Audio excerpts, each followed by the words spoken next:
پلمم میٹالکم پلمم lead کو کہتے ہیں. اس کا جو ٹیکنیکل لیٹن نام ہے سکے کا, اس کو پلمم ہے وہ. اسی لیے جو کام کرنے والے ہیں نا غسل خانوں وغیرہ کے, ان کو پلمبر کہتے ہیں کہ لیڈ کا کام کرنے والے.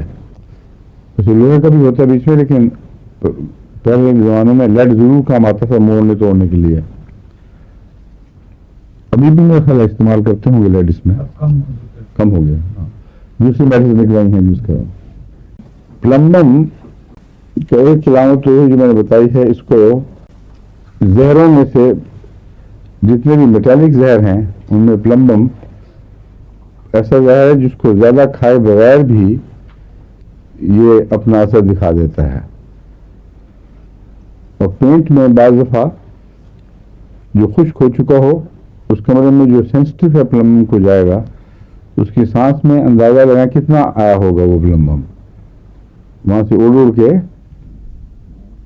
شاز کے طور پر ایٹامک جو بھی اس کی ہے نا پولوشن ہوئی ہے ہوا کی, بہت معمولی وزن کے میں آ ہی نہیں سکتی, اور پلمبم کا مریض فوراً اثر دکھاتا ہے اور شدید پیٹ درد شروع ہو جاتی ہے.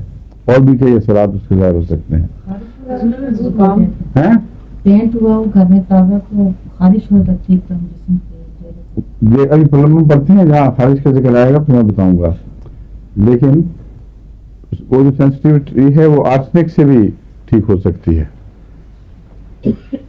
ہر چیز کا جو اثر ہے وہ ایک ہی اینٹیڈوٹ سے نہیں دور ہوا کرتا. بعض چیزوں کے لیے بعض اینٹیڈوٹ ہیں, بعض دوسری چیزوں کے لیے بعض دوسرے اینٹیڈوٹ ہیں. تو اس کا میں دیکھوں گا, ابھی مجھے آف ہینڈ نہیں یاد کہ اس کا کوئی معین اینٹیڈوٹ ہے کہ نہیں. جو پرانے جو پائپس ہیں واٹر پائپس وہ پلمبم کی بجائے اسی لیے کاپر اب استعمال کریں, غالباً یہ پوائزننگ ہوتا ہوگا. جی پوائزننگ کا خطرہ ہوتا ہے. بہت ہی خفیف ہونے کے باوجود یہ پوائزن کرتا ہے. اور ایلومینیم بھی اس طرح ہی, ایلومینیم کے برتنوں میں جو کھانا لوگ کھاتے ہیں وہ تو خیر زیادہ استعمال ہے, ابلتا بھی ہے پانی اس میں پکتا ہے, اس لیے احتمال ہے کہ ذرے گھل گھل کے بیچ میں ملتے ہوں.